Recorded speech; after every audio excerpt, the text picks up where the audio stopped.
नाता प्रथा को लेकर राजस्थान हाईकोर्ट का एक बड़ा और अहम फैसला आया है। तुषार पवार हमारे साथ हैं जिन्होंने इस पूरे मामले की पैरवी की थी। हम इन्हीं से जानते हैं कि ये पूरा मामला क्या था और हाईकोर्ट का इस पूरे मामले पर फैसला किस तरह से है।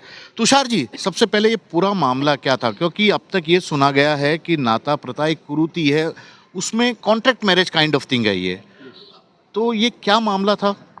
रामप्यारी सुमन जो पिटिशनर थी इस केस की, रामप्यारी सुमन ने अपने पति जो पटवारी की पोस्ट से रिटायर हुए थे उनकी पेंशन के लिए डिमांड की थी, फैमिली पेंशन के लिए।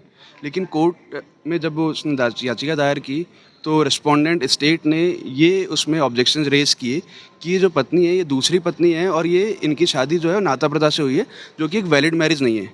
कोर्ट ने उस मैरिज को वैलिड माना। नाता प्रथा की मैरिज अगर कस्टमरी राइट से होती है तो कोर्ट ने under section 7 of the Hindu marriage act, court says that this is a valid marriage if all the customs are recognise, then this marriage is recognise as per the Hindu law.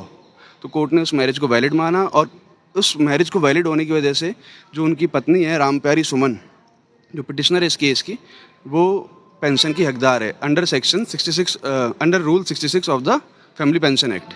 लेकिन जो सरकारी पक्ष था उसकी तरफ से ये कहा गया था कि कहीं भी पीएफ वाला अकाउंट में या ग्रेजुएटी वाला जो अकाउंट में है रामप्यारी का नाम नहीं था, क्योंकि वो दूसरी पत्नी थी।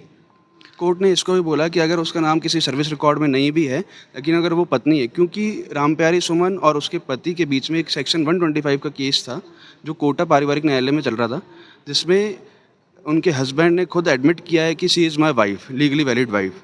तो जब उनको पत्नी उन्होंने खुद ने माना है और कोर्ट ने कहा कि अगर वो पत्नी है और वो नाता से हुई हो, कस्टमरी राइट से हुई हो, अगर वो पत्नी है तो उनका अधिकार है, चाहे उनका नाम सर्विस रिकॉर्ड में हो या ना हो, तो because she is a wife तो वो फैमिली पेंशन के लिए हकदार हैं। तो इसका मतलब क्या ये हुआ, जिसे अब तक राजस्थान में कुरीति माना जाता था, कुरीति के अंदर ही आता था कि किसी भी ज़बरदस्ती भाई की अगर मौत, परिवार में किसी बड़े की मौत हो जाए, छोटे की मौत हो जाए, उसकी वाइफ को परिवार के किसी दूसरे के साथ शादी, बिना शादी के रहने के लिए कह दिया जाता था कि आज से तू इसकी वाइफ है।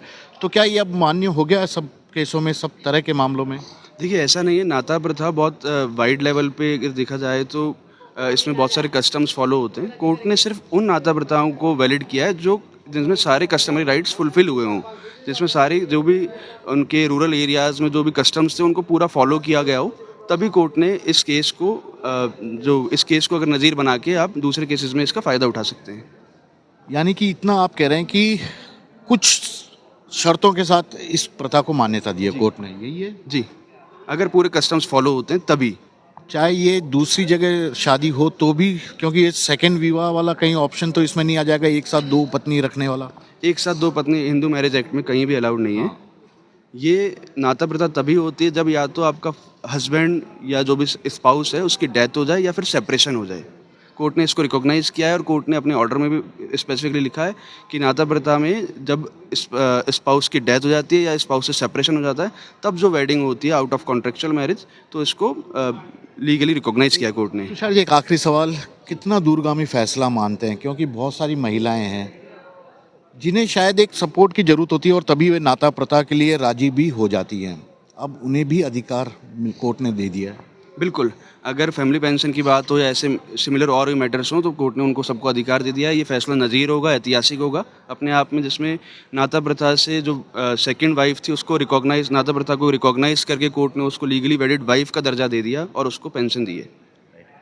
तुषार पवार है जो कि बता रहे हैं कि किस तरह से हाईकोर्ट का फैसला था, पूरा मामला रामप्यारी से जुड़ा क्या था और ये संघर्ष कितना साल पुराना था रामप्यारी का? इनके हस्बैंड की डेथ 2020 में हो गई थी, लेकिन उसके बाद कोविड आ गया था तो इन्होंने पिटिशंस 2022 में फाइल की। 2000 लड़ रही है लगातार इस मुकदमे को। 2022 से ये लड़ रही थी और हाईकोर्ट का अब इस पर फैसला आ चुका है। फिलहाल राजस्थान सरकार के गृह राज्य मंत्री जवाहर बेडम की ओर से कहा गया है कि वे हाईकोर्ट के इस फैसले की समीक्षा करेंगे, उसी के बाद सरकार की तरफ से इस बारे में कोई टिप्पणी की जाएगी। कैमरामैन विक्रम सिंह भाटी के साथ श्रीवत्सन, जयपुर न्यूज़ 24।